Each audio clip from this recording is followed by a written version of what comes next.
It is, yes, sir. Every holiday, every event is just has its own meaning, its own designs, and I try to keep up in the cookie world, I call it, because there's always new designs coming out and new ideas. Just trying to be creative. The Texas Hill Country is one of the most beautiful places on earth. In this podcast, recent Hill Country resident Tom Fox visits with the people and organizations that make this one of the most unique areas of Texas. Join Tom as he explores the people, places, and their activities of the Texas Hill Country. Hello, everyone. This is Tom Fox back for another episode. And today, we're going to take a sweet tooth direction as I have Julia Liao, owner of the cookie store. So, Julia, first of all, welcome, and thank you so much for taking the time to visit with me today. It's my pleasure to talk to you and answer a few questions. So we're going to talk all things cookies, and first of all, could you tell us where you grew up? I grew up in Comfort, Texas. All right, so you've been a Hill Country girl all your life? Yes, sir, I have. And what high school did you go to? I went to Comfort High School. And what'd you do after you graduated from high school? After I graduated, that summer, I started at James Avery Craftsman. Oh, what'd you do at James Avery? I did, at the end of it all, everything, it seemed like it. I started at the bench, a bench technician, and from there I moved on to finished goods, and then I became a section leader. Was your family a part of the James Avery family, or were you the first? I was the first. What was it like working there? I've always wondered. It is, at the beginning, it was a lot of very family oriented, very small compared to what it is now. But I learned a lot. A lot of knowledge was given to me through experience, and it is a true blessing that I ended up there for 23 years. So what are some of the lessons you learned there, either at work or business, that you've been able to bring forward? I've learned inventory, quality control, and different process techniques and how to improve the existing process. When did you open the cookie store? We opened it, it's going to be 2 years ago, come this July. So I assume that means you've been baking cookies a lot longer than you've owned a store. Yes, sir, I have. Actually, for my family, my sister and I, we were the ones who would always bake the cakes for everybody's birthday. And we did cookies back in the day. I can say that now. The kids were allowed to take baked goods from home. So for every event, every holiday, I would bake cookies for my 3 boys. So growing up, then your grandmother and your mother would cook one part of the meal, and you guys got the cookies? Yes, sir. They were the cooks of everything else, and we did the sweets, yes. So you grew up cooking sweets. So what led you to start or open the cookie store? That was a vision, and I know that might sound a little odd, but it wasn't ever a dream of mine to own a cookie store or a bakery. Actually, because I was working at Avery's for 23 years, and then I met my wonderful husband, James Cardoshinsky, and he had his own business, and I then started to believe I could have a business. So it's kind of interesting how it started. I wanted to go to school to become a nail technician because I love the art, the craft, the colors, the freedom to do and design. So I figured I would go to a nail tech school, become a nail technician, and I would bake from home and pay my way through school. But the Lord had a different route for me. It was not going to be a nail technician. It was going to be a cookie store. So here I am. So actually, I see a lot of similarities in terms of creativity. And one of the things that I'm an avid customer, so I can talk from the customer's perspective. Mm-hmm. You're very creative in your cookie design. They are, I don't want to say continually changing, but you've got new sets of cookies depending on the holiday, depending on the time of year, depending on lots of different things. I'm a brownie guy, so I'm a lover of the traditional brownie, but yes. I see a lot of creativity in what you do.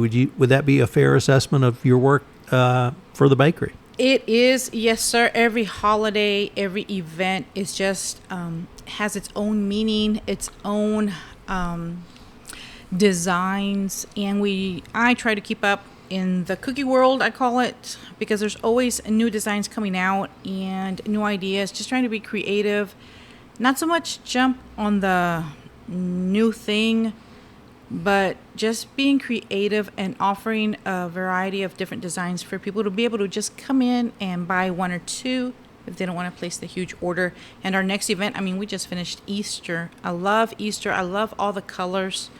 It's just endless. There's so many things you can do. The next big event we have, a couple. Teachers Appreciation Week is coming. Mother's Day is coming, and the Nurse Appreciation Week also. So now that you've been doing this almost a couple of years, you've had a chance to at least go through one cycle of a year, and now you're in your second cycle.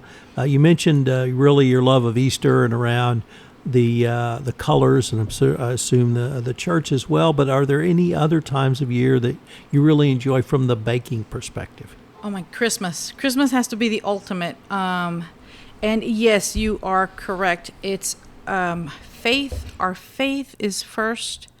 So we'll have the celebration of the birth of Christ. And of course, we just celebrated his resurrection.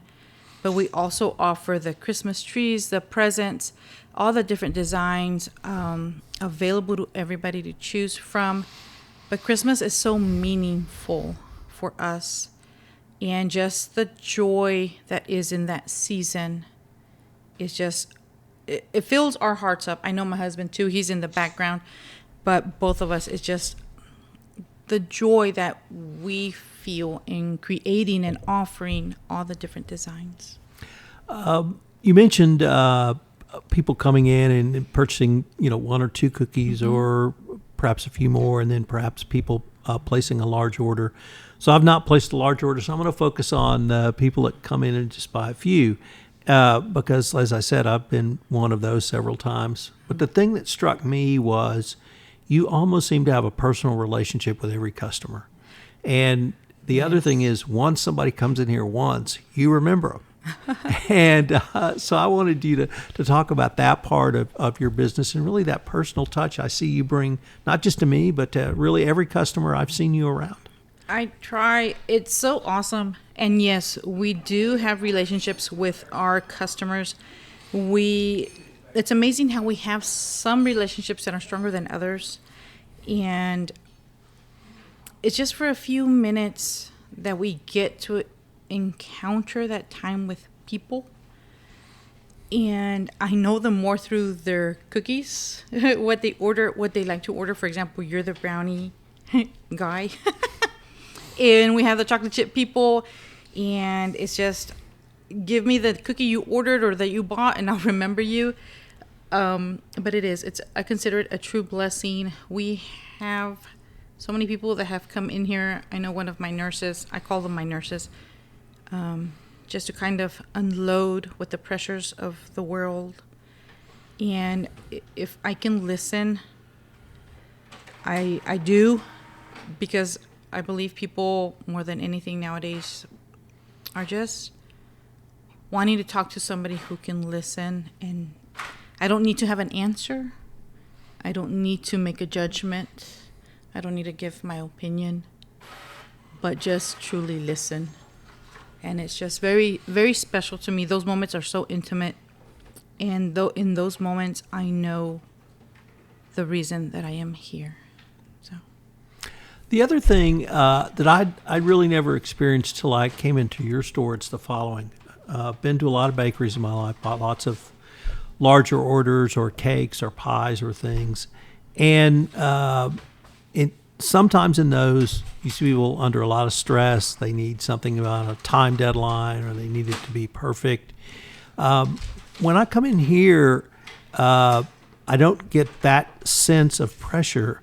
What I get is people are going to get something they really want. It's going to be sweet. It's going to be good. And almost all the customers I've observed, other than myself, or in addition to myself, they come in, and if they have a frown on their face, they leave with a smile. Would that be fair as well? Yes, sir, it is, because, and that's what I strive for. And I always say that I enjoy my cookie world because it's filled with color, joy, and sweetness. And with so much going on in the world, I do strive to put a smile on someone's face. And not that I do it, but through my creation, my sweet product, I want them to feel a little bit of the joy that I feel in making it. And if most of the time I can be a blessing and I can hand out a cookie if they haven't tasted it, or a brownie or some spicy crackers, just a little something. We enjoy giving and we enjoy serving, and that's part of our ministry. And we just plant seeds within our community. And when people allow me to, I know sometimes it might be a little odd for some people if they haven't experienced, can I bless you with a cookie, or can I bless you with this? And some people, it's a little difficult to receive, but that's who we are. And we are blessed in return. This may not sound connected, but I want to try and put it all together. When I was a teenager, I saw a presentation of dance at church. And I'm a Methodist, so the pastor said, we're going to interpret the scripture through dance. Mm-hmm. And I thought, I never really thought about interpreting the scripture that way. Mm-hmm. When you talk about your mission and your passion, I hear that same sort of reverence. And it makes me think that the ways to have a mission, the ways to interpret the scripture, the ways to honor God are limitless. And so I really see you as fulfilling your mission in a way that I had never thought such a mission could be fulfilled. Would that also be something you see in what you do? I like how you put it. I always try to find words on how to explain or kind of express what I do. But yes, because I've been given a gift, and I did not realize my gift until, my daddy went home to be with the Lord about, I want to say it's going to be 5 years this year in October. And through a period of grief, there's so many emotions that we go through. And I knew he left to be with Jesus. I know that in my heart even then. But through that period of grief, I kind of was like getting a little lost.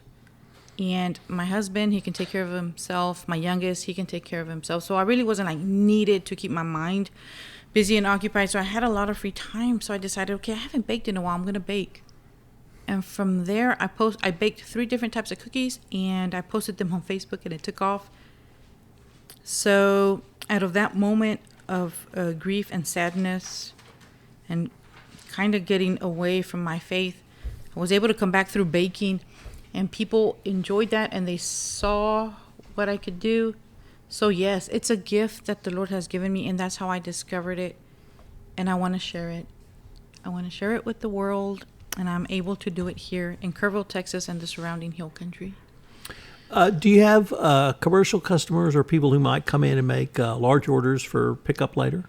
They do. We do. A lot of businesses, which is so awesome here in Kerrville and the surrounding hill country, they order from us, and they do place large orders, and they support us. That's what's always been so awesome, the loyalty of the customers and how they do come in and support us. We have a lot of the churches support us. We just made a large order for the Osana Lutheran Church for Easter. They ordered 25 dozens. And I say that's a large order. It is for right now, but then you come Christmas time, and then Calvary Temple Church, they place an order for 500 decorated sugar cookies and 500 of our drop cookies. So yes, it's been a lot of the businesses. I know Moore's Furniture, they also support us, and they order from us for their big events. We have now the candidates that are running for different offices. They're supporting us in buying cookies to hand out at their events. So it's just been amazing how, and it's been mainly by word of mouth, how it just spreads and how they have supported us. During COVID, it's funny, we signed our lease January 1st, pre-COVID. We had everything ready to go, remodeled, equipment has been ordered. I'm set up with internet and electricity and water. Everything was ready to go. And then COVID at the end of the month, so no permits were handed out. So we had like 6 months that we weren't able to open our doors. But the Lord provided. And we had Calvary Temple, they ordered at that time about 3,000 cookies in all, because they were showing the love for the nurses and the doctors and they covered every staff member. They got 2 cookies each, and then they did for the DPS and the first responders. So it's just amazing how in our town, in our community, in the hill country we live in, how we support each other during the difficult times. I heard someone at Shriner University describe it as Team Kerrville. And there's one team here, and it's just Team Kerrville. And I think that that's exactly what you just said.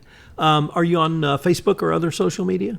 We are on Facebook under the name of Cardoshinsky Confections, and we are also on Instagram with the name of Julia Cardoshinsky, and you can also look it up as Cardoshinsky Confections, and you'll find us on both social platforms.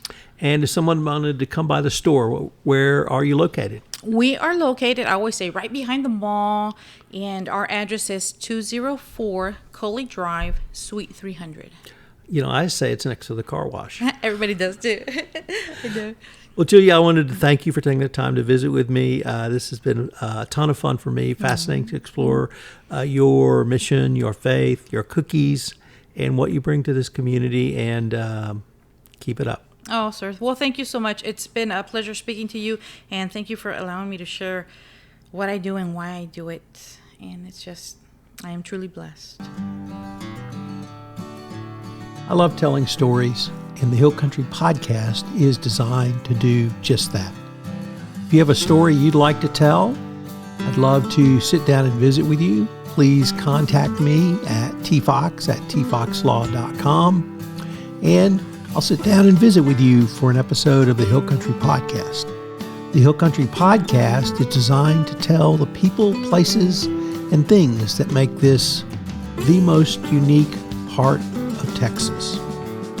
The Hill Country Podcast is a production of Compliance Podcast Network.